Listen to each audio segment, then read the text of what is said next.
child of God. I am blessed and highly favored.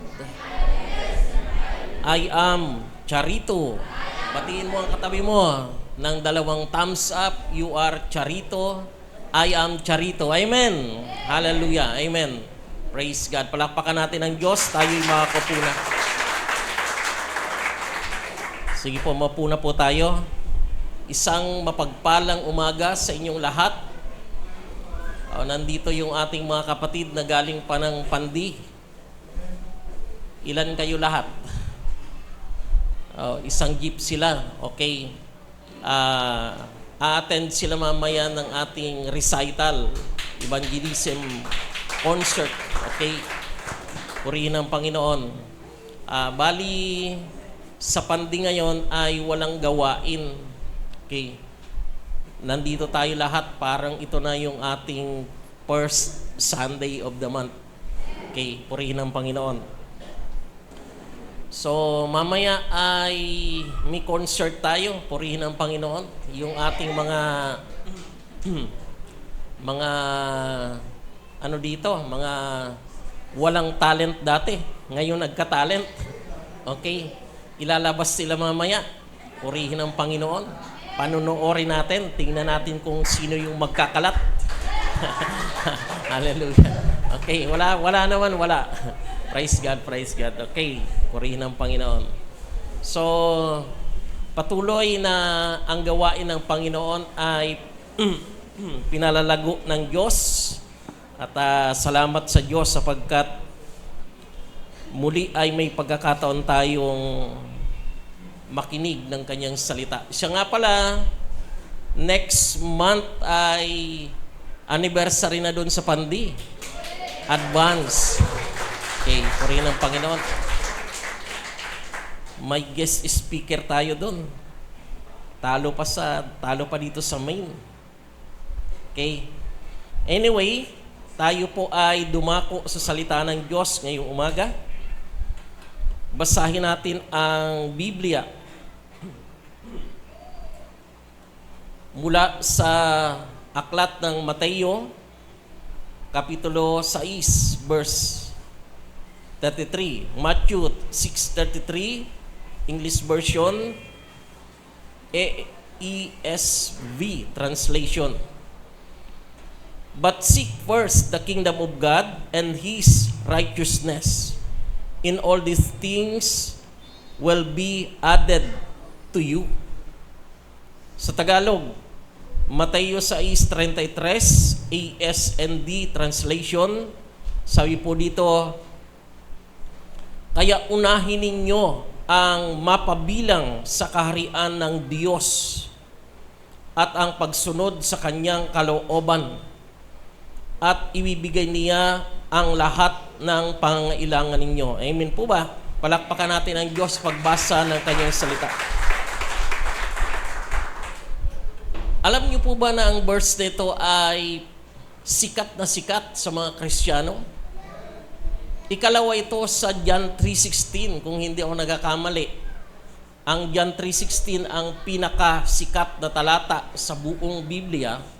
Ikalawa po ang verse na ito. Amen po ba? Kung ngayon nyo lang nalaman, ay pinapaalam ko po sa inyo na ikalawa sa pinakasikat na talata ang verse po na ating binasa. Amen. Bakit po ito sikat? Kasi ito ay may dalang pagpapala. May dalang pangako. Ano? Anong pangako ang makikita natin dito?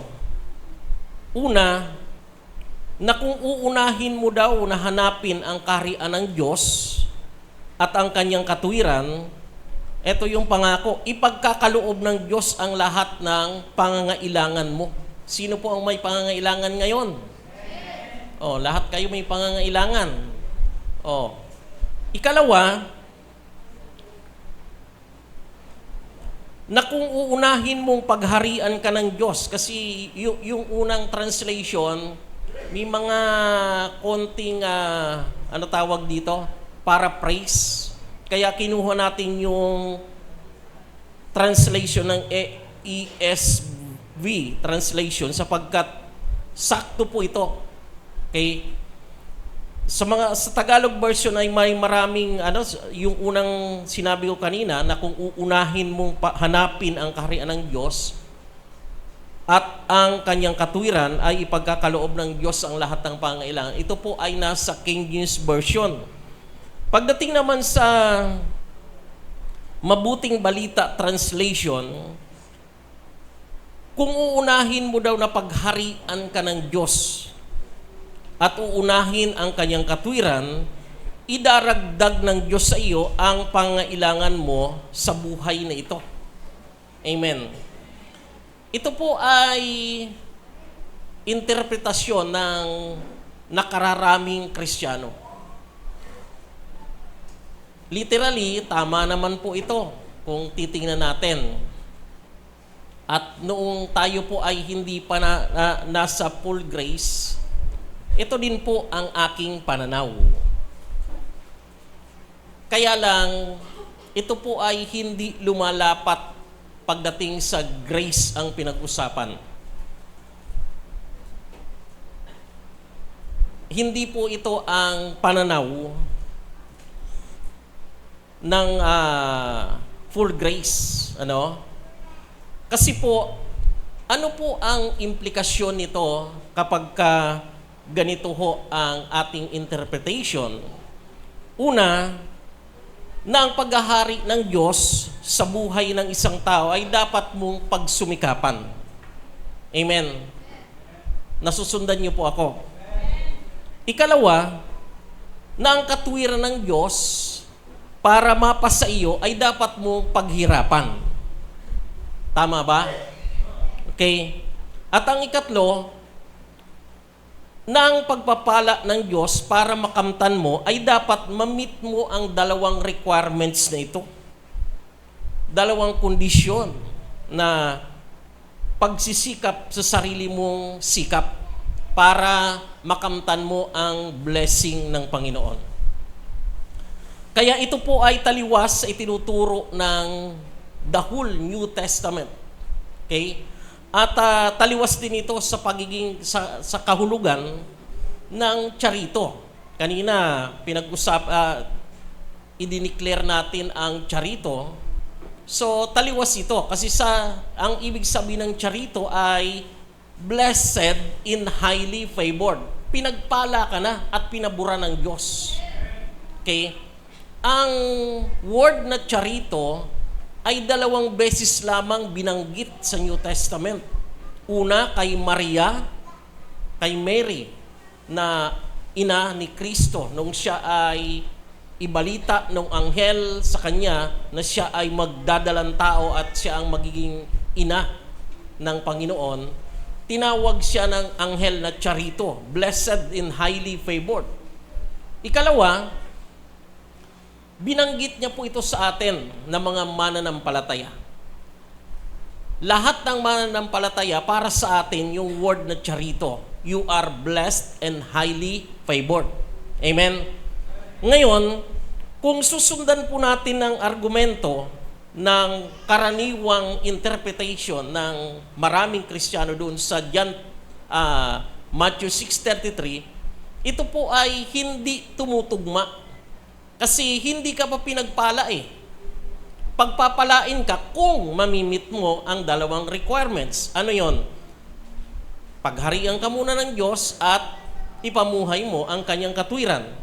Na kung saan ito po ay lumalabas sa sarili nating pagsisikap. Tama po ba?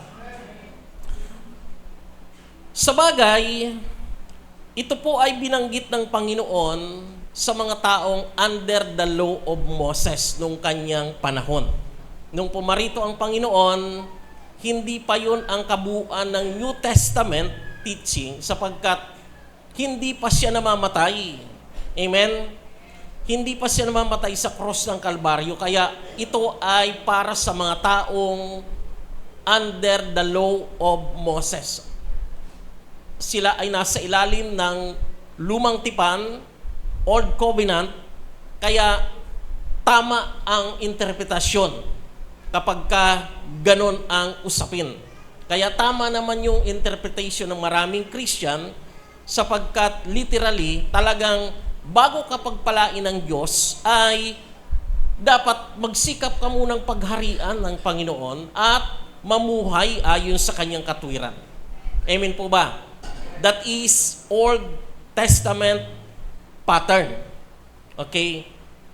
Pag nung mamatay na si Kristo, ngayong inalay niya na ang kanyang buhay doon sa cross ng Kalbaryo, ang talata pong ito ay dapat na nating ilapat sa tamang konteksto. We are blessed and highly favored. Pinagpala ka na, hindi pagpapalain pa lang. At ang katwiran natin ay hindi makukuha sa sarili nating gawa, kundi sa ginawa ni Kristo sa cross ng Kalbaryo. Okay. Ganun pa man, pwede nating kunin ang ilang prinsipyo ng talatang ito sa ating pagtalakay ngayong umaga, sapagkat ang kukunin lang natin yung seek first. Okay?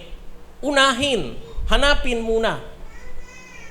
First of all, okay, yun lamang po ang kukunin natin dito sa talatang ito at pag-uusapan po natin ang ating paksa ngayong umaga na may pamagat na the divine priorities.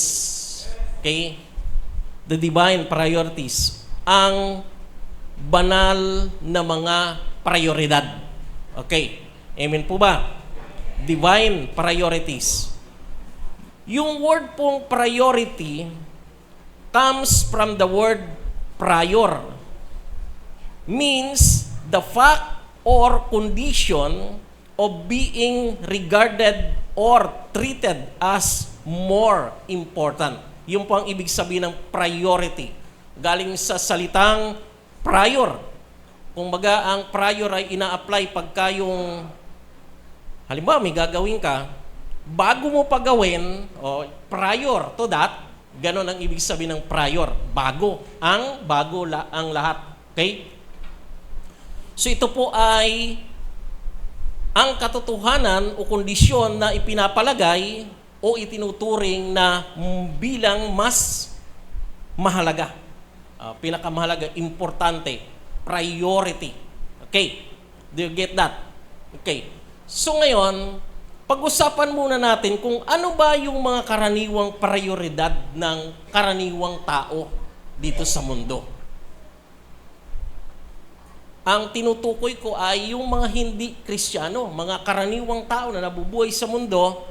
Ano ba ang kanyang prioridad, ang kanilang prioridad sa buhay? What are the common priorities of a common people here on earth? Pag-uusapan po natin muna ito bago natin pumunta tayo doon sa ating main topic. Okay. Ayon po sa pag-aaral, ito po ay ni-research ko at ito po ang lumilitaw na pangunahin sa kanila. Una, health, yung kanilang kalusugan. Okay. Prioridad mo rin ba yan? Actually, wala namang masama po dito. Tama din po ito. Kaya lang, medyo ito po ay kaisipang pangmundo lamang. Nagigets po natin. Tama din po ito. Hindi ko sinasabing mali ito. Okay? Health. Priority mo ba ang health? Sino po ang hindi priority ang health? Kalusugan. Sa isip, sa iyong katawan. Okay? Sabi diyan sa ating notes, good physical and mental well-being is recurring and fundamental priority, seen as the basis of enjoying life and being productive. Sa Tagalog yan, ang mabuting physical at mental na kagalingan ay isang paulit-ulit na pangunahing prioridad na nakikita bilang batayan para sa kasiyahan sa buhay at pagiging produktibo. Tama po ba ito? Pagka hindi ka healthy, ano ka? Sakitin ka. So hindi ka mapakali niyan pagka sakitin ka. Lagi kang problemado, lagi kang stress. Hindi ka produktibo, hindi ka productive na tao sapagkat may sakit ka. Di ba?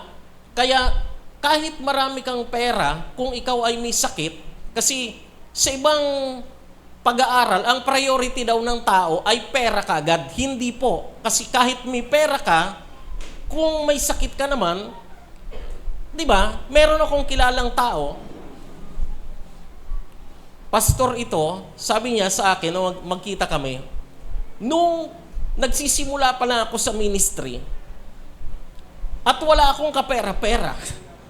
Kasi walang pera sa ministry. Di lalo na pagka nagsisimula ka lang at full-time ka, talagang, ano ka yan, tuyong-tuyo. Sabi niya, marami akong gustong bilhin, marami akong gustong kainin, ang problema ko, wala akong pambili. Ngayon, after nasa more than 40 years na siya sa ministry at pinagpala na ng Panginoon yung kanyang ministry. In fact, ang taong ito ay bishop na, lumawak na. Kaya siya ngayon ay sagana na. Marami ng mga kapatiran ang nagsusupport sa kanya. Kaya siya ngayon ay marami ng pera. Ang problema ko naman ay kapastor ngayon, may sakit na ako. Marami ng bawal, ultimong manok ay hindi na ako pwedeng kumain. Kaya hindi na ako pwedeng mag-Jollibee. May pera nga ako. Wala namang mabili ka dito dahil bawal. Nung wala akong sakit, wala akong pera, gusto kong kumain ng marami, ng mga gusto ko, ang problema ko walang pera. Ngayon may pera naman, bawal na. Di ba? Pagka napunta doon ang buhay mo, walang kaligayahan, wala kang ano. Ano gagawin mo sa pera mo? Di ba? Ang bisyo lang naman ng Kristiyano ay kumain. Kayo ba bisyo nyo kumain? Kasi wala naman tayong bisyong iba. Hindi na tayo katulad ng sanlibutan na maraming bisyo, nagsusugal, nagiinom, kung ano-ano. Tayo wala na nun. Kaya ang bisyo lang natin ay kumain. Kaya mapapansin nyo, ang Kristiyano, pag tumatagal na, nagsisimula yan ng sexy, pataba ng pataba. Lingunin mo ang katabi mo kung ganyan na yan. Matagal ng Kristiyano yan. Amen po ba? Kasi wala nang gagawin niya kundi kumain. Amen ba? Hallelujah. Ikalawa na, ano tawag dito? Prioridad ng tao, bukod sa health, ay self-care and peace, pangalaga sa sarili at kapayapaan. Okay. Ito po ang lumilitaw sa pag-aaral. Sabi po dito, prioritizing mental peace and self-love allows individuals to handle life's challenges and find happiness within themselves. Sa Tagalog, ang pagbibigay prioridad sa kapayapaan sa isip at pagmamahal sa sarili ay nagbibigay daan sa mga individual na madali nilang hawakan o ika nga easy to handle ang mga hamon ng buhay at makahanap ng kaligayahan sa kanilang sarili. Siyempre nga naman, pag ikaw ay inaalagaan mong mabuti ang sarili mo. Di ba? Alagang-alaga nyo ba ang sarili nyo? Alagang-alaga nyo. Alangan naman pabayaan mo yan, sarili mo na yan eh. Di ba? So, mayroong ka pang kapayapaan sa isip, wala kang masyadong pinoproblema, talagang maligaya ang buhay. Amen po ba? Amen. Ikatlo, punta tayo dito sa ikatlo. Ayon sa survey, ang pangatlong prioridad ng mga tao ay yung family and relationship. Okay? Pamilya at relasyon. Sabi yan sa ating notes, healthy social connections such as those with family and friends provide purpose, support, and can increase happiness and longevity. Okay? Amen po ba?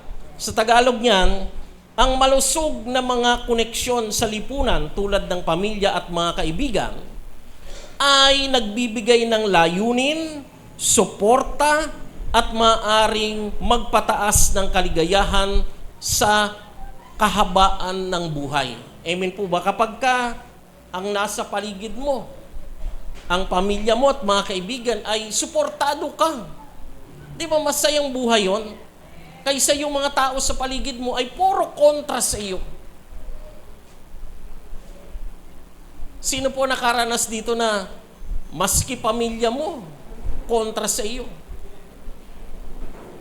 Di ba?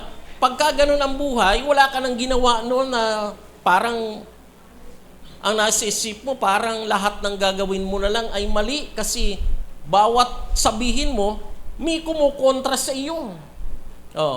Pero masaya yung tao na kapag ka nagsalita ka, may gagawin ka, ay nakasupport sa iyo ang pamilya mo, nakasupport ang mga kaibigan mo.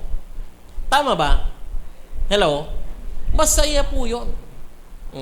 Kaysa yung ultimong asawa mo, kontrapelo mo.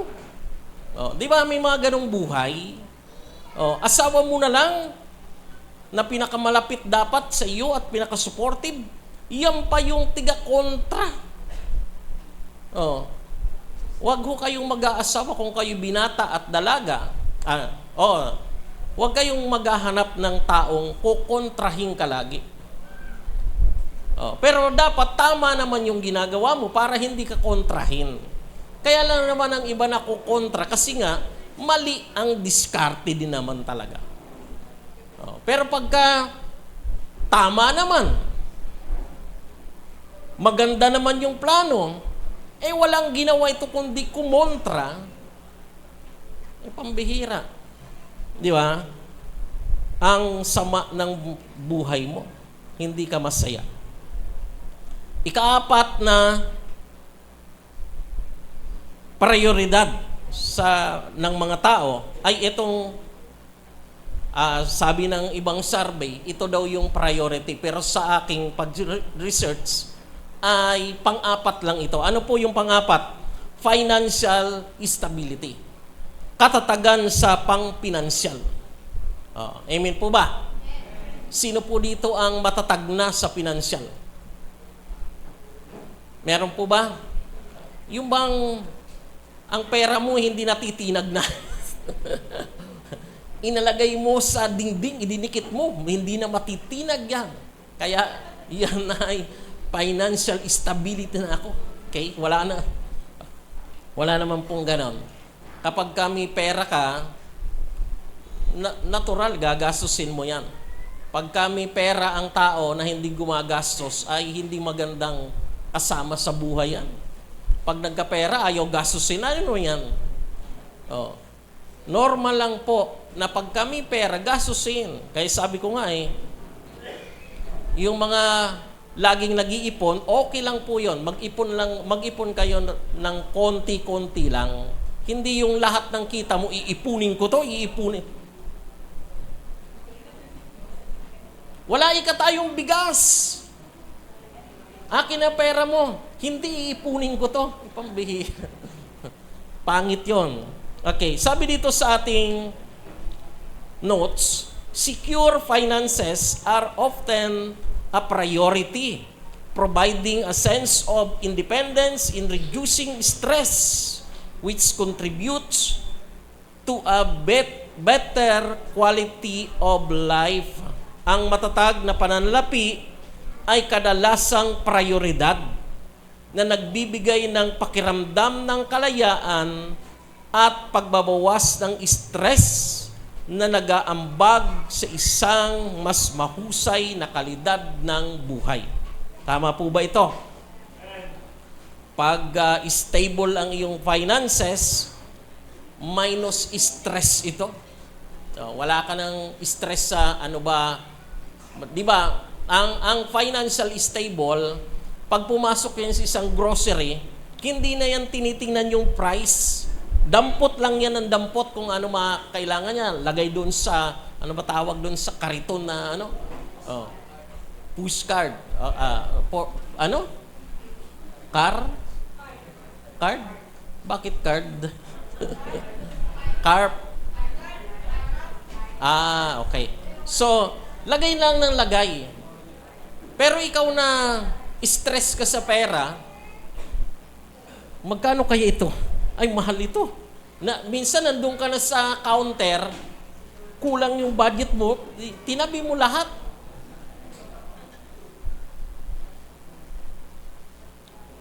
Minsan nakaranas kami ni pastora ng yung nasa na pagdating doon sa card namin pinadaan, pagdating sa counter ayaw gumana. Di umuwi kaming wala kasi ini-expect namin na may pera, pero pagdating doon ayaw kumunik, ayaw gumana. Iwan. Okay. So, ito po yung pang-apat. Pang-lima, career and fulfillment. Karera sa Tagalog yung career. Pero, ang ibig sabihin natin ng career, yung mga pinag-aralan mo, yung mga kung ano yung ginagawa mong pinaka-major ng buhay mo, yan ang iyong career. Okay? So, and fulfillment, katuparan. Sabi diyan sa ating notes, finding a sense of purpose and fulfillment in one's work is an important aspect of life for many.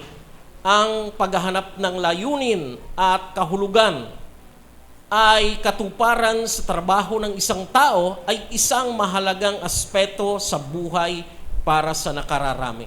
Amen. Maganda din yung meron kang mga ikangay natupad na pangarap, di ba? Na yan ang iyong career, di ba? Amen. Sino po ang may natupad ng pangarap dito? May mga pangarap kayong gusto kong maging ganito na nangyari. Sino po? Wala? Sino po dito yung nanaginip ka na umiihi ka sa panaginip mo? Tapos nagising ka, basang-basa. Sino po nakaranas nun?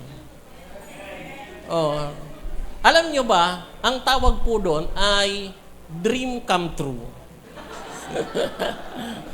Kasi naging totoo eh. Dream come true. Okay. Joke lang po yun. Okay. Dito na tayo sa number 6. Number 6, community and connection. Isa pa ito sa pinaprioritize ng maraming tao, ang komunidad at koneksyon, strong social ties, and a sense of belonging to a community are sources of purpose and meaning of life. Ang matatag daw na ugnayang panlipunan at pakiramdam ng pagiging kabilang sa isang komunidad ay pinagmumulan ng layunin at kahulugan ng buhay. Ito ang hinahabol ng iba, yung connection, yung belong ka. We are belong. Di ba? Okay. So, mahalaga din po ito. At talagang maganda rin naman. Hindi ko sinasabing ito masama. Mamaya pag-usapan po natin yung pang-Christian. Number 7, panghuli po. Future personal growth and development. Personal na paglago at pag-unlad sa hinaharap.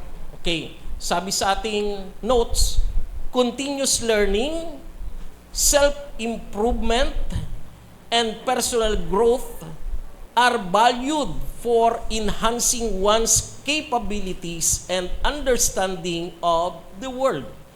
Ang patuloy daw na pag-aaral, pagpapabuti sa sarili, at personal na pag-unlad ay pinahalagahan para sa pagpapahusay ng mga kakayahan at pangunawa sa isang tao sa mundo. Okay. So, maganda rin po ito na may personal growth ka and development sa buhay mo. Amen. Siyan po ang 7 na na-research ko na sabi nga natin, common priorities of a common people dito sa mundo. Amen po ba? Nasusundan niyo po ako. Okay. So ngayon, dumako na po tayo dito sa pang-atin ito. Amen. What are the divine priorities of a Christian while we here on earth? Ano ba ang mga banal na prioridad ng isang Kristiyano habang narito tayo sa mundo? Okay, Kristiyano ka ba? Kristiyano ka ba? Kasi kung Kristiyano ka, this is your priority. Okay lang naman niya yung sinabi ko kanina, okay lang yun na sikapin din natin, pero as a Christian, these are our priority. Higit pa doon sa pagpaprioritize natin ng mga bagay ng mundo. Amen po ba? Okay. Ano po ang number 1 sa ating mga priority? Divine priorities. Okay. Number 1, siyempre, ang Diyos, the God. Okay. Ito po ay personal. Okay. Dapat ang bawat individual na Kristiyano ay mayroon po nito na pinaprioritize mo ang Diyos higit sa lahat. Put God first sa iyong buhay. The highest priority of man is to make God the central focus on your life. Dapat ito po ang talagang higit nating pinagtutuunan ng pansin kasi ang ugnayan mo sa Diyos is a personal relationship. Okay? Kaya meron ka dapat na personal na dealing sa Diyos. At dito po tayo kinakausap ng Diyos, dito tayo dinidisiplina ng Panginoon kapag ang mga ito ay hindi natin pinagtutuunan ng pansin sa buhay mo. Liba na lang kung hindi ka tunay na Kristiyano, wala ito sa iyo. Amen po ba? Ito po ay taglay ito ng isang totoong Kristiyano, totoong na born again. Meron siyang deep understanding kung paano niya pagbubutihin ang kanyang relasyon sa kanyang Ama sa langit. Amen po ba?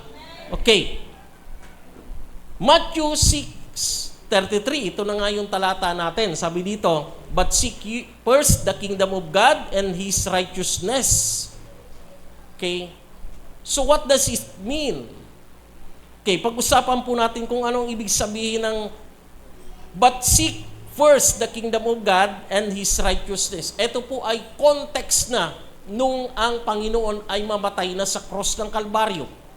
Hindi na ito context ng mga under the law of Moses people. Do you get that? Okay. Hello? Are you listening? Okay. So, una, give God first place in your life. Unahin mo ang Diyos sa iyong buhay. Amen po ba? Gawing prioridad mo ang Diyos sa iyong buhay, unahin ang kanyang kalooban kaysa makamundong pagnanasa, personal ambition at material na mga bagay o pag-aari mo. Hello? Higit pa doon sa mga makamundong bagay, higit pa doon sa personal mong ambisyon, higit pa doon sa material na mga bagay, put God first. Are you listening? Okay lang, walang masama kung ito po ay nagsisikap din tayo ng mga bagay na ito.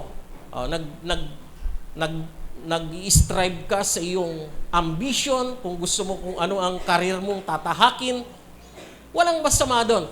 Pero higit sa lahat, Hello, are you listening? Ang Diyos ang una. Lahat ng sinabi ko kanina ay hindi naman masama, pero secondary lang po ang mga ito. Are you listening? Ang una sa lahat, kung ikaw ay Kristiyano, ang Diyos. Amen po ba? So, live by God's standard. Okay. Amen po. Sikaping mamuhay sa ilalim ng kanyang biyaya ayon sa moral na mga pamantayan ng Diyos sa tama at maling paggawi na kapaki-pakinabang sa iyo at kapaki-pakinabang sa iba. Okay? Mamuhay ayon sa pamantayan ng Diyos. Amen po ba? Alam mong mali yan, alam mong hindi tama yan. Kasi pagka may ginawa tayong hindi tama, ang napipinsala, ikaw at ang iyong kapwa. Kaya lagi tayong gumawa dun sa kung ano ba ang tama, ano ba ang pamantayan ng Diyos. Huwag tayong lilihis, huwag nating lumihis dun sa linya na pinalalakaran sa atin ng Diyos. Ang iba ay lumilihis dun. Sabihin sa kanila, Lord, ito ang prayer ko kasi gusto kong mangyari. Kung hindi yan ang gusto ng Diyos, straight ka lang. Kasi doon, kapag ka-diretso ka sa kung ano ang kalooban ng Diyos, walang sabit yun. Kung meron mang mga hadlang dyan, pagtatagumpayin ka ng Panginoon kasi kalooban niya yun na tinatahak mo. Pero pag hindi niya kalooban, maniwala ka. Maaaring ipahintulot ka ng Diyos dyan. Ito nga yung tinatawag nating inaalaw tayo ng Diyos sa mga bagay na gusto natin na hindi niya kalooban. Ito yung permissive will na tinatawag. Pero hindi yan yung perfect will ng ating Panginoon. Di po ba? Philippians 3:13. Sabi po dito, for it is God who works in you to will and to act in order to fulfill His good purpose. Sabi sa Tagalog, sapagkat ang Diyos ang gumagawa sa inyo upang naisin at kumilos upang matupad ang kanyang mabuting layunin. Hindi mahirap sundin ang Panginoon, lalo na ngayong si Kristo ay namatay na sa cross ng Kalbaryo kasi ang Diyos mismo ang gumagawa sa atin. Ito po ang grace.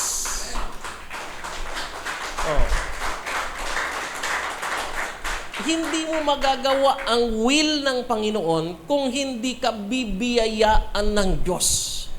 In fact, kahit makinig ka ng salita ng Diyos, kung hindi ka bibiyayaan ng Diyos, hindi mo ito maiintindihan. Amen po ba? Naiintindihan niyo po ba ako ngayon?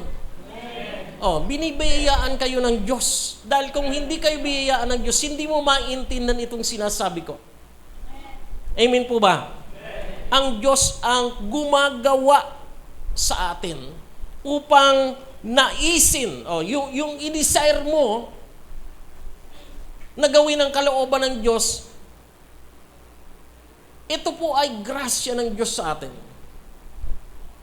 Yung kumilos ka, sabi kasi dito, upang naisin at kumilos, upang matupad ang kanyang mabuting layunin. Lahat po ito ay grasya ng Panginoon. Hindi mo ito magagawa sa sarili mong diskarte. Kaya nga, yung promise doon sa Matthew 6:33, sa Old Testament, kukunti lang po nakagagawa nun. Pag tininan nyo, yung context nun, about doon sa mga pinagagalitan ng Panginoon, yung mga mapag-alinlangan.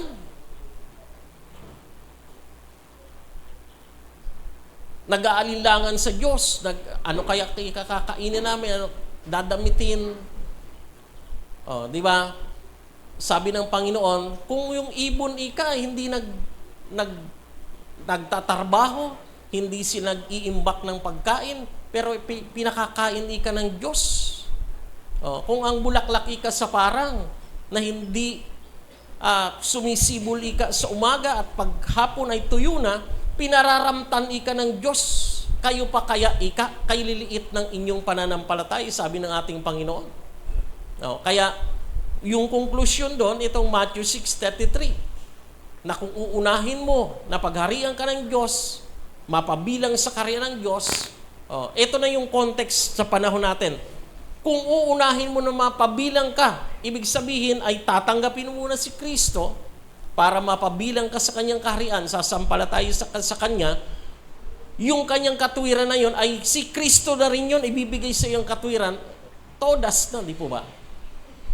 Yung promise doon ng Lord ay para ito talaga sa mga mananampalataya ng Panginoon na nanampalataya sa tinapos na gawa ni Kristo, na siya ay napabilang sa kaharian ng Diyos at yung katwiran ng Diyos ay nasa Kanya. Kaya yung promise doon, para sa atin talaga. Amen? We are charito talaga. Blessed and highly favored. Amen? Palakpakan natin nga ang Diyos dyan. Part din itong ating unahin ang Diyos sa buhay natin, itong be a true worshiper of God. Amen po ba? Maging isang tunay na mananamba ng Diyos. Sabi dito, this involves living a life that reflects love for God and worshiping Him in all aspect of life, not just on Sunday. Sabi dito, ang pamumuhay ng isang buhay na nagpapakita ng pagmamahal sa Diyos at pagsamba sa Kanya sa lahat ng aspeto ng buhay, hindi lamang paglinggo.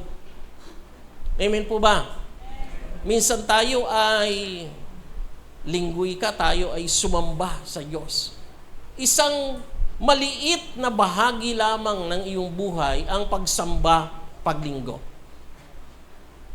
Pero sa lahat ng buhay po natin sa araw-araw, kailangang makita po ang tunay na pagsamba sa Diyos. Amen po ba? Ang sabi po ng Biblia, Romans 12:1-2. Basahin po natin ito sa English version muna, NIV. Sabi po dito, therefore, I urge you, brothers and sisters, in view of God's mercy, to offer your bodies as a living sacrifice, holy and pleasing to God. Ano kasunod? This is your true and proper worship. Amen po ba? Okay. Ituloy muna natin sa verse 2 bago natin tagalugin ito para maintindihan natin. Verse 2, do not conform to the pattern of this world, but be transformed by the renewing of your mind. Then you will be able to test and approve what God's will is, His good, pleasing, and perfect will. Amen po ba? Amen. Sa Tagalog nito, kaya nga mga kapatid, ipinamamanhik ko sa inyo alang-alang sa habag ng Diyos na ihandog ang inyong mga katawan. Ano ang ihandog mo? Yung katawan. Ibig sabihin ay, sa pang-araw-araw, you are devoted, you are dedicated to God. Amen? Sa lahat ng ginagawa mo sa buhay na ito, ay ayon sa kalooban ng Diyos. Yun ang ibig sabihin ng ihandog mo ang inyong mga katawan bilang isang haing buhay, banal, at kalugod-lugod sa Diyos. Sabi diyan sa ating talata. Ano na ang kasunod? Tingnan niyo yung kasunod. Ito ang inyong tunay at wastong pagsamba. Amen po ba? Hindi lang yung pag-Sunday. Araw-araw po, we are a worshiper of God. Tama po ba? Kahit anong ginagawa mo, is an act of worship. Naglalaba ka, nagluluto, nag-aalaga sa pamilya, ano mang ginagawa mo? Kung ito ay idinidikit mo sa Panginoon, is an act of worship. You are actually worshiping God. Amen po ba? Amen po ba? Huwag nating isipin na, wala naman ako sa loob ng simbahan. Ang isang Kristiyano po, kahit saan ka pumunta, you are worshiping, you are worshiper. Amen po ba? Ito po ang dapat tandaan po natin. Bakit? Ito po ang sabi ng Bible eh. Hindi po natin iniimbento ito. Ito sabi ng talata. Sa verse 2. Ayan. Sa mga kabataan, hindi lang sa mga kabataan, sa ating lahat, yung verse 2, sabi diyan, huwag kayong umayon sa takbo ng mundong ito, kundi magbago kayo sa pamagitan ng inyong pag-iisip. Ano ba ang takbuhin ng mundo?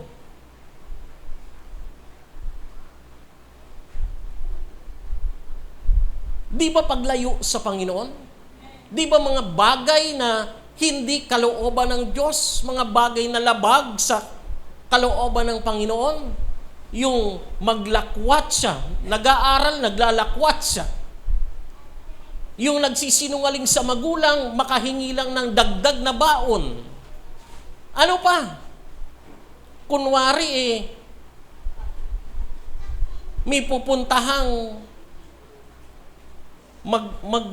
re-research sila. Yung pala, di ba, napakaraming taliwas sa kalooban ng Panginoon.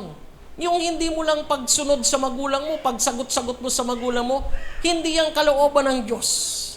Kaya ang isang Christian, kung Christian ka na, nagbabago, nagiging magalang na sa magulang. Hindi yung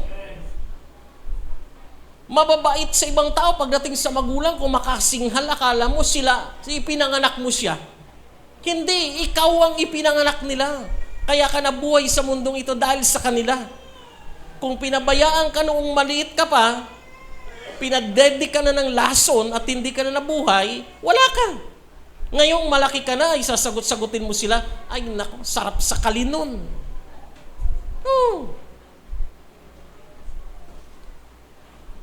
Yan ang kabilin-bilinan ko sa mga anak ko. Kahit anumang mangyari, huwag ninyo kaming babasusin ng nanay mo. Huwag ninyo kaming pagtataasan ng boses.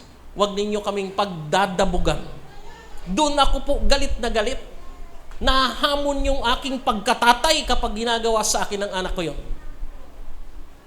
Pambihira, pinalaki lang kita tapos gaganyanin mo kami. Di ba? Minsan, ang tingin ng mga anak sa magulang ay kontrabida. Hindi. Alam nyo ba, yung ginagawa nyo ngayon sa magulang mo, pag ikaw ay naging magulang na rin, gagawin din ng anak mo sa iyo yan. At doon mo maintindihan yung ginawa mo sa magulang mo nung ikaw ay kabataan din. Kung ano ang tinanim mo, yun din ang aanihin mo. Ang sabi ng Bible, Galatians 6:7. Okay, hindi madadaya ninuman ang Diyos kung ano ang kanyang tinanim, ay siya mo ring aanihin. Kaya kung nagtanim ka ng pagsisinungaling sa magulang mo, kung nagtanim ka ng pagsagot sa magulang mo, paglaban sa magulang mo, yan din ang aanihin mo. Huwag kang mag-expect. Minsan ang iba, natutuwa dahil, may anak na. Magtitinunay ka ako dahil may anak na ako. Hindi mo ba alam niya yung anak mo na yun? Baka yan ang pumatay sa iyo. May mga magulang na ganyan, pinatay ng anak niya. Di ba? Pero mo, pambira, kung alam ko lang napapatayin ako nito, pinatay ko na siya noon pa. Di ba? Hello?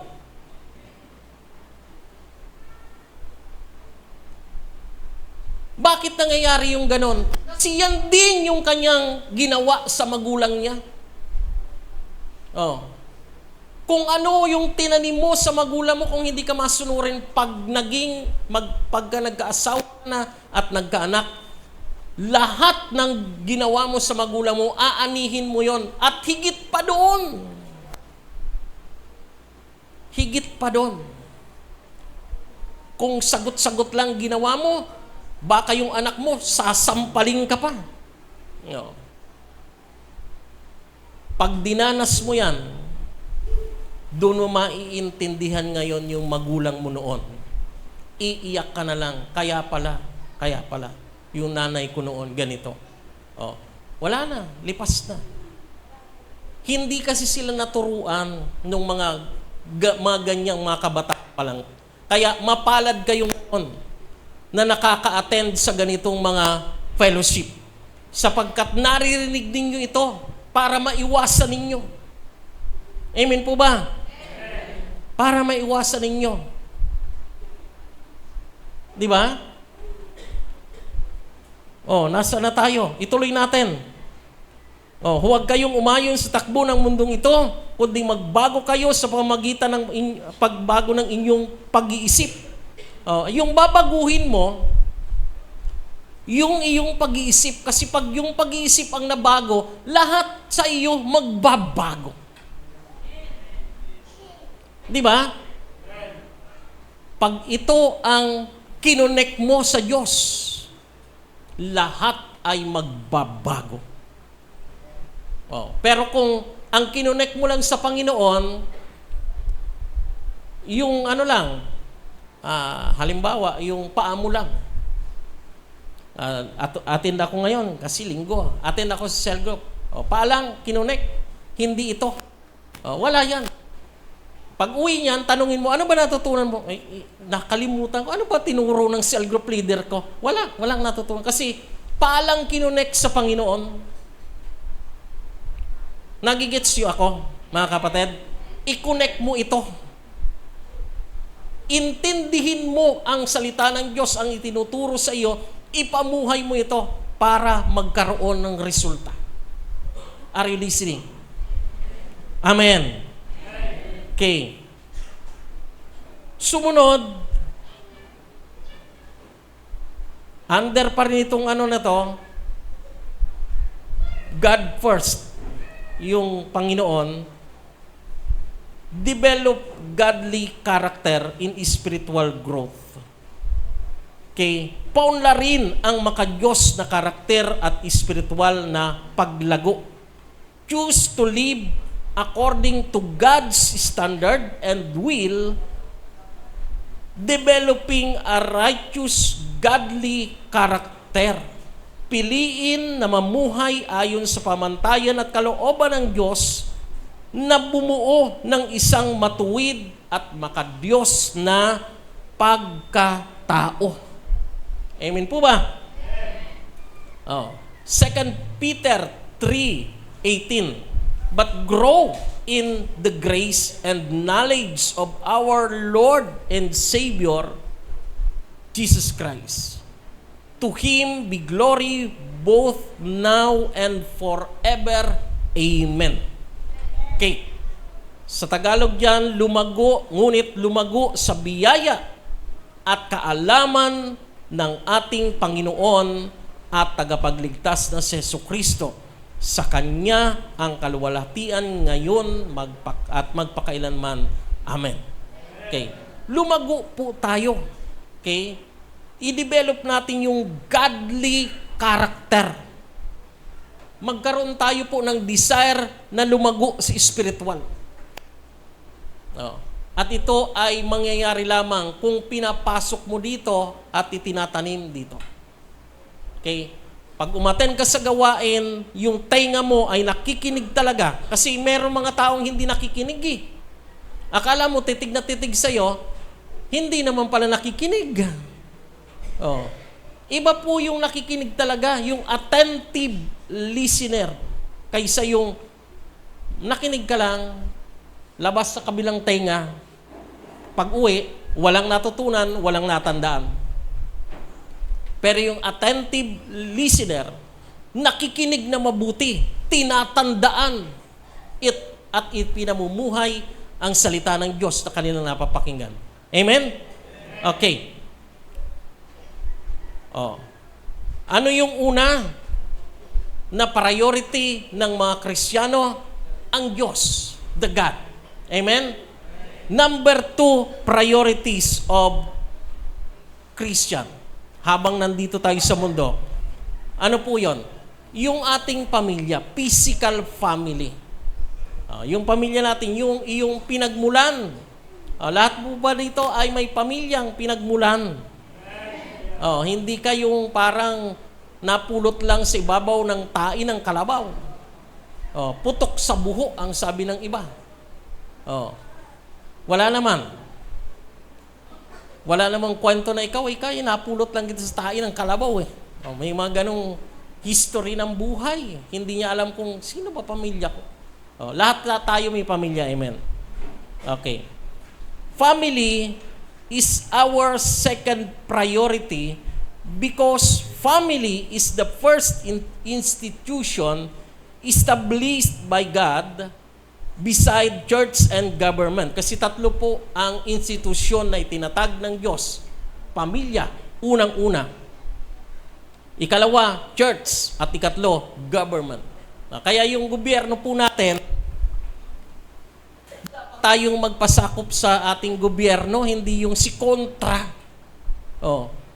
Okay, maglaban-laban tayo pagdating ng eleksyon, pero pagka kung sino ang nanalo, suportahan muna at magpasakop ka para gumanda ang takbo ng ating buhay. Yan ang hindi po natututunan ng maraming Pilipino hanggang ngayon. Pag natalo, dinaya, kaya babanatan yung nanalo kasi dinaya. Pambihira, wala nang katapusan. Huwag kayong susuporta sa ganung mga tao, ha? Bilang Kristiyano, pro-government po tayo. Amen po ba? Hindi, huwag kayong magpo-post ng yung mga anti-government yung ipinupost nyo. Naku. Biblical po yan na suportahan natin, ipanalangin natin kung sino ang nilagay ng Diyos sapagkat ang lahat ng pamahalaan ay galing sa Diyos. Amen? Nabanggit ko lang yun kasi isa yon sa itinatag na institusyon ng Lord, ang gobyerno. Kung walang gobyerno, napakagulo ng ating bansa. May gobyerno tayo, may batas na dapat sundin, pasakop tayo lahat. Amen? Okay. Ikalawang tinatag ng Diyos, yung church. Ito po, yung church. Kaya may church kasi dito nang gagaling ang mga teaching ng ating Panginoon. At unang-unang itinatag ng Panginoon ay ang pamilya. Sino ang una na mag-asawa? Si Eva at si Adan. Eva at Adan. Kaya may mga kantang mga kalokohan ng mga pati si Eva at si Adan dinadamay sa wala na kung magagawa, mahal mo na. Eva at pambihira. Mga tao. Hindi na intindihan ang buhay kung sino si Adan at si Eva. Okay. Ang pamilya ang ikalawang prioridad ng mga tunay na Kristiyano sapagkat ang pamilya ay itinatag ng Diyos. Kauna-unahang itinatag ng Diyos. Pansinin niyo po ang sabi ng Biblia. Okay. 1 Timothy 5:8. Basahin po natin sa English version. NLT translation. But those who won't care for their relatives, especially those in their own household, have denied the true faith. Such people are worse than unbeliever. Pero mo, mas worse ka pa sa mga unbeliever, sa mga hindi mananampalataya. Kung sinasabi mong Christian ka, mananampalataya ka, pero pabaya ka sa pamilya mo at mga kamag-anak mo. Basahin natin sa Tagalog para maintindihan natin. Sabi diyan, ngunit ang mga hindi nagmamalasakit sa kanilang mga kamag-anak. Kamag-anak ito minsan ang iba, pagka nag-asawa na, goodbye na. Hindi na kumikilala ng kamag-anak, yung mga kapatid niya, nanay niya, wala na siyang pakialam. Hindi po. Pag Christian ka, may pakialam ka dyan. Kasi utos ng Bible. Amen? Hello? Hello? Ulitin natin ang pagbasa. Hiramin ko ang pakikinig ninyo, baka nandito kayo, hindi naman kayo nakikinig. Okay? Nandiyan ba yan? Yan. Ngunit, ang mga hindi nagmamalasakit sa kanilang mga kamag-anak, lalo na sa kanilang sariling sambahayan, ay tumanggi sa tunay na pananampalataya. Ang gayong mga tao ay mas masahol pa kaysa mga hindi mananampalataya. Amen? Kakalingain natin ito. Meron akong, nung nagsisimula pa na ako sa ministry, meron kaming na-encounter na isang pamilya, wala na daw yung asawa niya. Naglilingkod na daw kay Ingkong. Yung Ingkong na yun nasa Nueva Ecija yata yun. Pagka napunta doon ay wala nang uwian kasi yung Ingkong na yun ay tinuturing nilang Diyos. Nilayasan daw sila at inabandon na dahil sa paglilingkod sa Diyos. Sino bang Diyos ang pinaglingkuran itong taong ito? Kasi ang utos ng Diyos ay ito. Di ba? Kaya nga, kung kabataan ka at nakakilala ka sa Diyos, kung dati wala kang pakialam, pagkakain mo, titimbuang lang yan. Ngayon may pakialam ka na. Kung ano yung papel mo, gampanan mo sa pamilya mo. Maghugas ng pinggan, maglinis ng bahay, magluto kung kinakailangan, maglaba kung kailangan ng tulong ng magulang mo. Hindi yung wala kang pakialam. Hello? Pag Christian ka na, maintindihan mo yung obligasyon mo. Dito ka nakatira sa pamilyang ito, tumulong ka naman. Maghugas lang ng pinggan, hindi mo pa kaya. Kaya natitisod sa iyo yung mga kasama mo sa bahay. Pambiri ka pa na idalo, tapos wala namang nagagawa dito. Gampanan mo yung papel mo. Sa ngayon, yan ang papel mo pa lang. Habang lumalaki at nagkakaroon ka ng mga resources, higit mong kalingain ang magulang mo, ang mga kamag-anak mo kung kaya mong pang tulungan ang mga kapatid mo kung kailangan nila ng tulong. Ikaw yung pinagpala, ikaw yung medyo maluwag-luwag, gawin mo yon kasi kalooban ng Panginoon yon. Amen? Pagka hindi mo na sila kinakalinga, wala kang kwentang Kristiyano. Masahol ka pa. Ang sabi ng Bible yan hindi ako nag-iimbento ng salita. Sabi diyan, ang gayong mga tao ay mas masahol pa kaysa mga hindi mananampalataya. Pero yun mo, term ng Bible yan. Amen po ba? Amen ba? Amen. Lalo sa ating mga Pilipino, di ba? Ang tawag dun sa amin sa Bicol, buro-buronyog. Kasi may mga asawa na gusto sunong pa rin. Wag tayo maghiwa-hiwalay, mahal natin ang isa't isa. Tipon-tipon lang tayo. Ganyan ang pero hindi naman tama 'yon. Dapat pagka nag-asawa na bumukod na. Pero pag bumukod ka, hindi ibig sabihin na nasa ibang planeta ka na. Kung may maitutulong ka sa magulang mo, sa mga kapatid mo, kung nakikita mo naghihirap, tutulungan mo. Part yun ng iyong tungkulin as a Christian. Amen po ba? Amen. Ngayon, kung hindi totoo ang pananampalataya mo, ito yung mga bulastog na relihiyon na hindi ayon sa salita ng Diyos ang kanilang paglilingkod, ay kung ano lang maisipan nila. Alam mo, ang first concern natin sa pamilya natin, kaligtasan. Pinaka-concern natin, pangunahin sa lahat, kaligtasan. Ikaw ang unang na born again, i-share mo ang faith mo. At kung hindi sila naniniwala, ayusin mo ang buhay mo. Maniniwala sila. Dahil may patutuo ka na. Amen po ba? Minsan napakahirap mag-share sa kamag-anak, sa pamilya, sa mga kapatid, sa ano. Pero pag nakita yung patutuo mo na umayos ka, nagbago ka, hindi matatawaran ang patutuo ng isang buhay na binago ni Kristo. Amen po ba? Yun ang magmumulat sa kanilang mata na tama yung pinupuntahan mo, tama ang pananampalataya mo, kasi may resulta sa buhay mo, nagbago ka. Amen po ba? Kaya sila hindi lumalapit sa Panginoon dahil sa iyo. Kung hindi nakikita sa iyo ang pamumuhay ng isang ganap na mananampalataya ni Kristo. Amen? Oh, magpakabait ka na. Hindi yung makarinig ka lang ng konting singhal eh.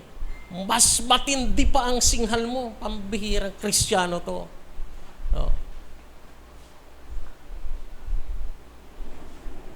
Are you listening? Acts 16:31. Basahin natin. And they replied, believe in the Lord Jesus, and you will be saved, you and your household. Oh.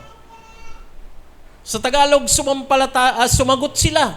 Oh, ang context kasi nito ay yung isang jail guard ang nakasalamuha nila Pablo. Kaya nagtanong yung jail guard, ano po ba ang dapat kong gawin? Sumagot sila. Oh. Manampalataya ka sa Panginoong Jesus at maliligtas ka, ikaw at ang iyong buong bayan. Pangako po ng Lord yan, na pagka sa isang bahay, sa isang pamilya, merong sumampalatayang isa, maliligtas ang buong sambayan. Pero hindi po ito automatic. Gradual po ito. Kaya magpagamit ka sa Panginoon sa kaliligtas nila. Amen po ba? Pinangako ito ng Panginoon dito sa jail guard na ito. Alam mo ba na ito ay pangako din na nakita natin sa kay Noah nung panahon ng baha, naligtas ang pamilya niya. Pinangako din ito kay Abraham. Naligtas ang kanyang buong sambahayan. Pinangako din kay Rahab. Sino si Rahab? Hindi po ito Israelites. Isang hintel po ito na nagpatuloy sa bahay niya ng tiktik ng Israel. Ang pinatitiktikan ng Israel ang Jericho, ay hinahabol sila, pinatuloy niya, tinago niya yung tiktik na yon. Ngayon, sabi ang kanya, maliligtas ka at ang iyong buong sambahayan. Oh. Nalipol yung buong Jericho, ang natira lang si Rahab at ang kanyang angkan. At siya pa ang naging, alam niyo ba na galing kay Rahab din ang lahi ni Jesucristo? Kaya si Jesus Christ ay may lahing Hintel at Hudyo. Kasi lahi siya po galing kay Rahab, ang angkan ng ating Panginoon. So, ipinangako din ito kay Joshua. At pinangako kay Sakeo. Di ba si Sakeo nung tumuloy ang Panginoon, sabi niya, maliligtas ka at ang iyong buong sambahayan. Oh. Sa atin din na mga mananampalataya, yan din ang promise ng Lord. Ikaw na sumampalataya at ang iyong sambahayan. Pero gradual po yun. Oh. Hindi matik. Amen? Kasi ang kaligtasan ay personal. Dadating ang punto na sila din ay tatanggap sa Panginoon, pero dapat makita ang kamuna ng pagbabago para sila ay maniwala na, talagang tunay ang pinupuntahan nitong church, tama. Naglilingkod nga sa Panginoon kasi may pagbabago. Pero kung pag-uwi mo, dumalo ka dito, saan ka bang ikagaling? Nagsimbay ka eh. Ganun ba ka? Mabuti kung nagsimba ka. O, di ba? Kasi mabuti yung magsimba. Ngayon, pag uwi mo, ay nagmumura ka pa. Nagpuputok at sinta ka. At yung pag-uugali mo ay hindi nagbabago, sabihin sa iyo ng mga magulang mo, ang pihira, nagsisimba na nga sana. Kaso, mas lalong lumala yung ugali nung magsimba. O, kaya sila ngayon ay hindi tisod eh. O, alam mo ba sa Bible, ang sabi ng Panginoon, sa mga taong kinatisuran ng tao, mas mabuti pa ika sa kanilang lagyan ng tali sa liig at lagyan ng bato at ihulog sa dagat ang mga tao ikang kinatitisuran ng kanilang kapwa. O. Yung magkasala ka po ay wala ka ng pananagutan kung talagang tunay kang mananampalataya. Pag nagkakamali ka, nagkasala ka, hindi ka nahatulan, hindi ka napupunta ng impyerno. Pero mag-iingat ka dahil sa buhay na ito, pag nagkasala ka, napipirwisyo ka at ang iyong kapwa. Amen? Okay. So, pangatlo, na priorities nating mga mananampalataya habang tayo ay nandito sa mundo ay ang church as our spiritual family. Okay? Ang Tagalog po ng church ay iglesia. Baka pagkamalan nyo na yung may mga tulis ang iglesia.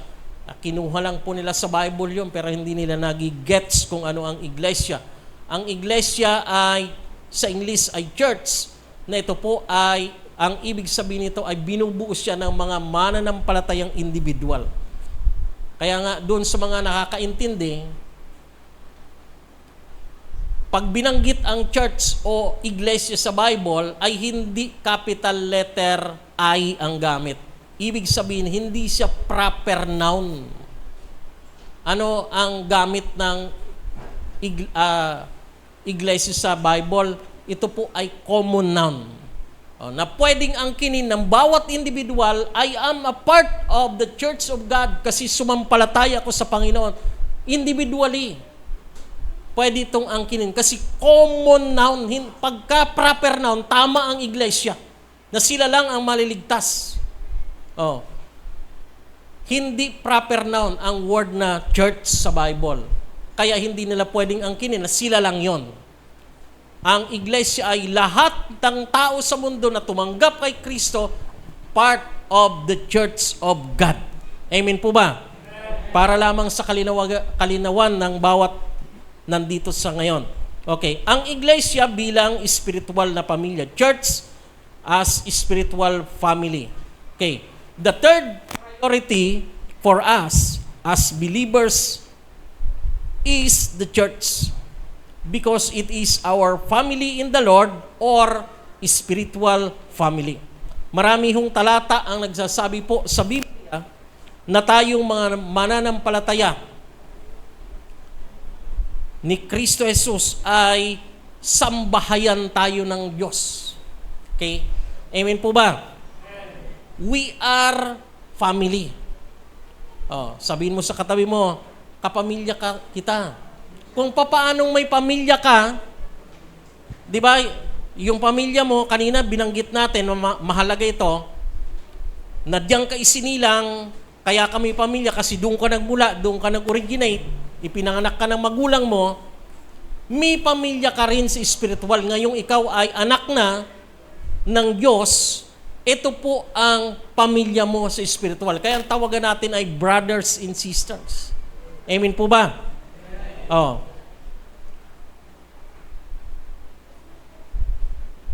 Kapag ikaw ay mamamayan na ng langit, ito na po ang tawag sa atin. Pamilya ng Diyos. Ephesians 2:19. Basahin po natin ito.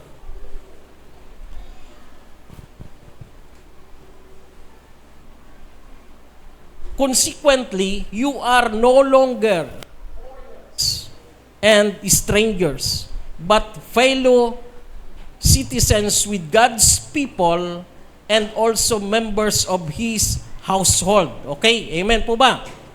Sa Tagalog sabi diyan, dahil dito, hindi na kayo mga dayuhan at mga estranghero, kundi ang mga mga mamamayan ng langit na bayan ng Diyos at mga miyembro din ng kanyang sambahayan. Amen? Ang church po ay sambahayan ng Diyos. Family of God. Amen po ba? Household of God. At bilang mga mananampalataya ng langit, tayo po ang pamilya at tayo ay inutusan ng Diyos sa magtipon. At ang pagtitipon natin, ang tawag po diyan ay fellowship. Okay? Amen po ba? Basahin po natin ang Bible. Okay. 1 John 1:3. We proclaim to you what we have seen and heard, so that you also may fellowship. Ano ang sabi diyan? Fellowship with us. And our fellowship with the Father and with the Son, Jesus Christ. Sa Tagalog, ipinapahayag namin ito sa inyo, ang aming nakita at narinig upang kayo rin ay magkaroon ng pakikisama. Yung word na pakikisama, fellowship sa English. Pakikisama sa amin. At kayo ay nagkaroon ng pakikisama, fellowship sa Ama at sa Anak. Pagka tayo po ay nagtitipon, we are fellowshipping to each other. Amen? At hindi lang po tayo ang nagpi-fellowship, kundi kasama natin ang Diyos. May fellowship din tayo sa Ama at sa Anak. Amen po ba? So, kaya nga po sa Acts 2:42, sabi diyan, they devoted themselves to the apostle teaching, into fellowship, to breaking of the bread, and into prayer. Itinalaga nila ang kanilang sarili sa turo ng mga apostol at pakikisama, fellowship, sa pagpuputol-putol ng tinapay at pananalangin. Kaya ginagawa po natin dito sa church. Tayo ay may communion, tayo ay may prayer meeting, tayo ay may fellowship, dahil yung po ang utos ng ating Panginoon. Pag ikaw ay anak na, ay kasama ka na dito. Kaya yung fellowship, yung church, ay hindi part ito ng iyong pamilya. Pamilya mo na ito. Hebrews 10:24-25. And let us consider how we may spur one another on toward love and good deeds. Verse 25. Not giving up meeting together, as some are in the habit of doing, but encouraging one another, and all the more as you see the day approaching. Sa Tagalog niyan, at isaalang-alang natin kung paano tayo mag-uudyukan sa isa't isa tungo sa pag-ibig at sa mabubuting gawa. Verse 25, kaya huwag nating kaliligtaan ng pagtitipon gaya ng kinaugalian ng ilan. Ano yung pagtitipon? Yung fellowship. Dapat ay hindi natin ito kinaliligtaan. Kung ikaw ay mananampalataya na, part na ng iyong buhay. In fact, that is your priority. Sabihin mo nga, priority. Pag ikaw ay Christian, na priority na yung pag-attend sa church. Hindi na po ito option. Kasi pamilya ka na ng Diyos. Amen? Okay. Number 4, ministry and mission. Yung ministeryo at mission. Ika-4 na priority natin sa ating buhay bilang mga anak ng Diyos. Amen po ba? Nandiyan pa po ba kayo? Okay. Our 4th priority as Christian is ministry and mission. Matthew 28:19-20. Basahin po natin ito. Therefore, go and make disciples of all nations, baptizing them in the name of the Father and of the Son and of the Holy Spirit, and teaching them to obey everything I have commanded you. And surely, I am with you always to the very end of the age. Sa Tagalog, kaya't humayo kayo at gawin ninyong mga alagad ang lahat ng bansa. Nabautismoan sila sa pangalan ng Ama, ng Anak at ng Espiritu Santo, at turuan silang sumunod sa lahat ng ipinag-uutos ko sa inyo, at tiyak na ako ay kasama ninyo palagi hanggang sa katapusan ng panahon. So ano ang ginagawa sa ministry? Ito po ang gawain. Discipleship. Kasama na po yan sa discipleship yung personal growth mo sa spiritual. Pinag-aaralan din kung paano tayo maglingkod kasi we are saved to serve. Natandaan po natin yon. At pagka ikaw ay natuto, pupunta ka ngayon sa evangelism para mag-akay ng mga tao kay Kristo. Yan lamang po ang gawin natin na dapat nating maintindihan. Amen po ba? Oh, panglima at panghuli na po ito. The return of the Lord Jesus Christ. Ito po ang dapat priority po natin. Okay? Ang pagbalik ng ating Panginoong Hesukristo. Amen? O, sabi diyan sa ating notes, this is what we must not forget to put among our priorities in this world. The return of our Lord Jesus Christ. Okay? Huwag nating kaliligtaang ilagay sa ating mga prioridad ito na dito sa mundo habang nandito tayo na ang Panginoon ay magbabalik. Ibigay ko po sa inyo yung ilang mga talata, napakarami nito pero ilan lang ang babasahin po natin about sa second coming ng Panginoon. Titus 2:13. Sabi diyan, while we wait for the blessed hope. Tinawag po ang pagdating ng Panginoon na blessed hope. Our Lord Jesus Christ to appear. Habang hinihintay natin ang mapalad na pag-asa na ang ating tagapagligtas na si Jesucristo ay magpakita. O, hinihintay po natin yon, yung mapalad nating pag-asa. Yan ang katapusan ng ating gagawing paglilingkod kapag dumating na ang ating Panginoon. Philippians 3:20-21, napakaganda po ng talatang ito. Okay, basahin po natin. But we are citizens of heaven, where the Lord Jesus Christ lives, and we are eagerly waiting Him to return as our Lord. Verse 21, He will take our weak mortal bodies and change them into glorious body like His own, using the same power with which He will bring everything under His control. Sa Tagalog, ngunit tayo ay mga mamamayan ng langit. Mamamayan ka ng langit ba? Eh bakit parang nangihinawa ka minsan kapag ayaw mo ba ng langit? Okay?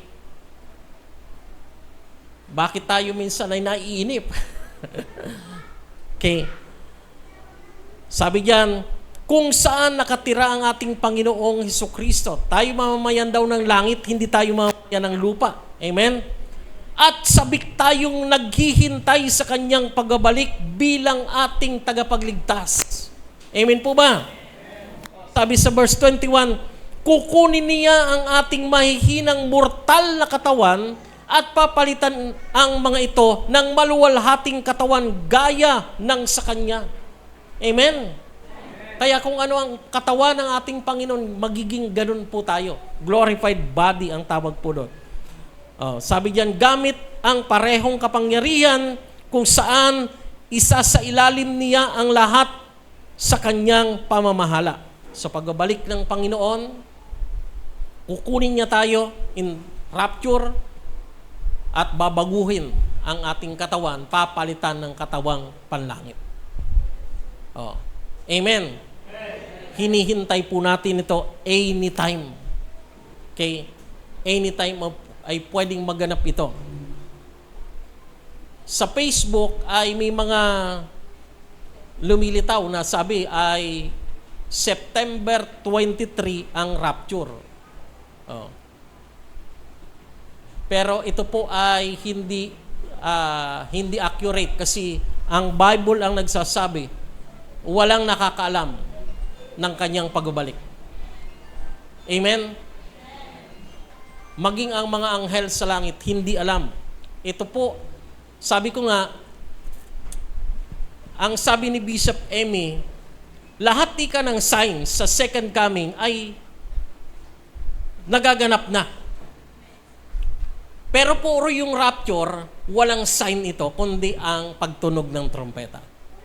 Nag-iisang sign po ito ng rapture. Yung pagtunog ng trompeta sa langit.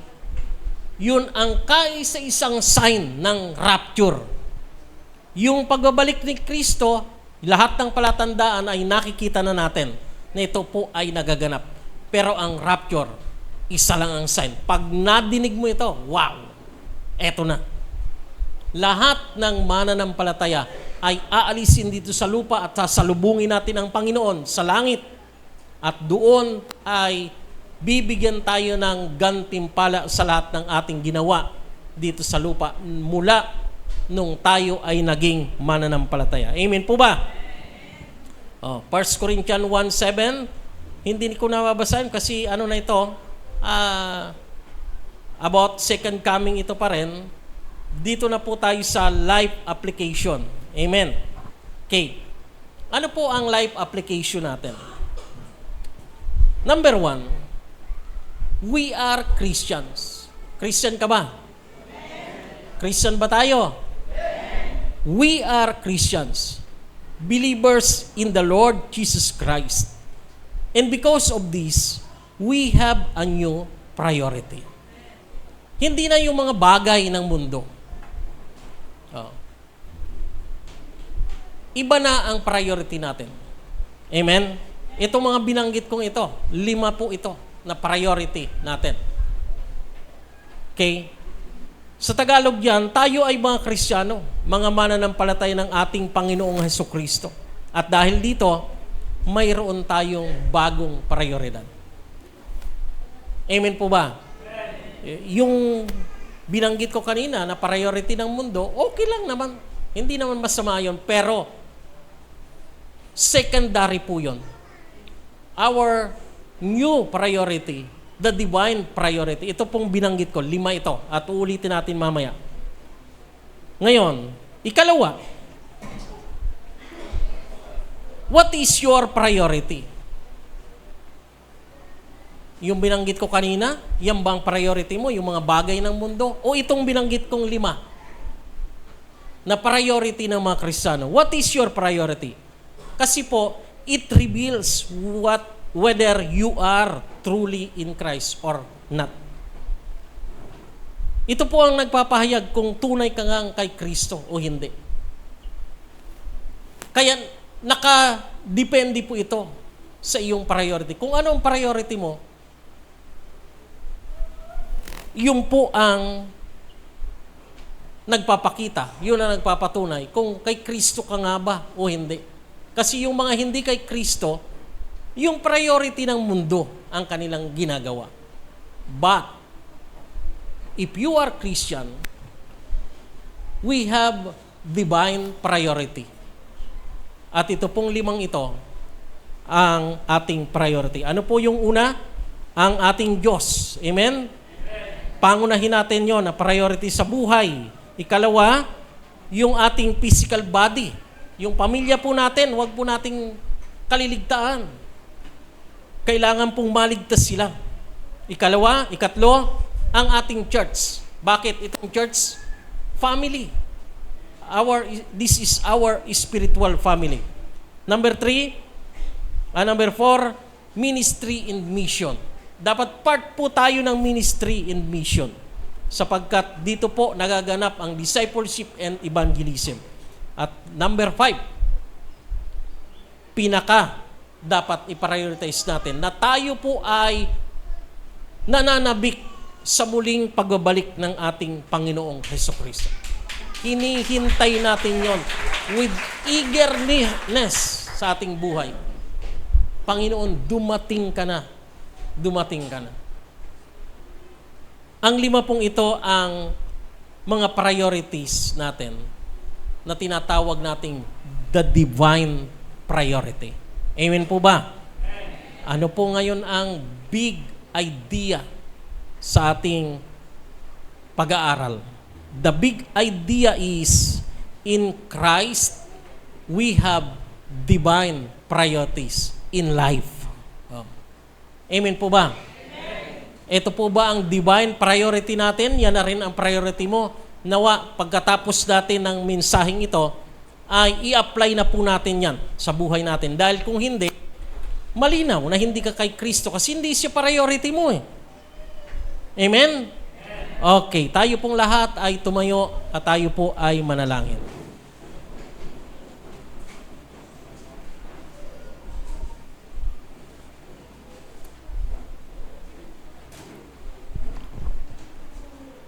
Let us pray. Pwede po bang ang lahat ay yumuko? Kung maaari ay ipikit mo ang iyong mata para walang istorbo, itaas mo ang iyong kanang kamay sa Diyos. Hallelujah. Yes, thank you Lord, thank you Lord. Salamat po, Panginoon. Salamat po sa iyong salita na ngayong umaga ay pinaalalahanan mo po kami ng aming tungkulin habang nabubuhay kami dito sa mundo. Saglit lang ang buhay, sandali lang ang buhay. Bilang mananampalataya, ang mga priority ito, Panginoon, na tinatawag na divine priorities, ay dapat po ito, O Diyos, ang priorities po namin sapagkat kami ay mga Kristiyano. Kung hindi ito ang priorities namin, patunay lamang na hindi po kami kay Kristo. Hindi kami totoong Kristiyano. Dahil ang totoong Kristiyano, ito na ang priorities sa buhay. Secondary lamang ang lahat. Kaya ngayong umaga, tinatanggap po namin ang paalala mong ito. I-apply po namin ito sa aming buhay. That your priorities is our priorities in life. Wala nang hihigit pa po dito. Mabuhay kami na ikaw lamang ang aming Diyos. Saturated kami, Panginoon, ng katotohanan ito na walang ibang Diyos kundi ikaw. Hallelujah, hallelujah. At bilang kami ay mananampalataya, inutos mo sa iyong salita na huwag naming pabayaan, kundi aming kalingain ang aming mga mahal sa buhay, ang aming pamilya, ang aming mga kamag-anak, Panginoon. Sapagkat yan ang iyong utos, O Diyos, na mahalagang mahalaga sapagkat ang pamilya ay pangunahing institusyon na ginawa mo dito sa mundo. Kaya nais mo na ang lahat ng member ng aming family ay maligtas. At dalangin ko, Panginoon, na gamitin mo ang mga anak mong ito upang ang kanilang pamilya ay madala nila sa iyo sa pamamagitan ng kanilang pag-share o kung hindi man, makita sa buhay nila ang maayos na patutuo na sila nga ay nagbago, may patutuo ng binagong buhay upang sila ay maniwala na kami ay nasa Panginoon na. Lord, one of our priorities is the ministry and mission. Dalangin po namin, Panginoon, na kami ay matutong ma-involve sa ministry at sa mission na pinagagawa mo sapagkat dalawa lang ang gawain dito. Discipleship and evangelism. Napaka-importante ito sa iyo. Panginoon, kasama din po dito, Panginoon, ang church, ang aming paghihintay. mayroon kaming ang isang tunay na Kristiyano ay mayroong pananabik sa iyong muling pagbabalik. Siya, Panginoon, ay naghahangad na ikaw ay bumalik na. Hindi siya natatakot sapagkat siya ay anak mo, Panginoon. Ang mga priorities na ito, O Diyos, ay amin pong iingatan sa aming buhay, aming i-apply, aming isasagawa sa aming buhay. At tulungan mo kami ayon sa iyong biyaya sapagkat hindi namin kayang gawin ito kung hindi mo kami bibiyayaan.